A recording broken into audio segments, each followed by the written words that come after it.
નંબરનો ધંધો કરે, 2 નંબરના. શું કામ? તો કે મારું સંતાન ક્યારેય દુઃખી ન થવું જોઈએ. સાહેબ, એક વસ્તુ મેં નોટિસ કરી છે.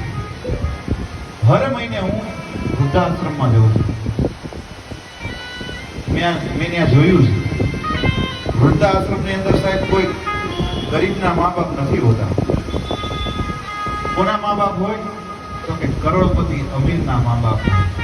ટકનું ખાય અને ટકનું રડવા વાળા જે માણસ છે એના મા બાપ ક્યારે વૃદ્ધાશ્રમમાં નથી હોતા. પણ જે ભણી ગણી અને મોટા થઈ અને કરોડોપતિ થયા ને, આજે એના મા બાપ વૃદ્ધાશ્રમમાં જોવા મળે. 15 વર્ષ સુધી આપણને હાચવા અને પછી એને 15 વર્ષ થાય આપણે એને હાચવવા પડે, પણ આપણે એને હાચવી શકતા. આ બે દેવને ક્યારેય ભૂલવા નથી.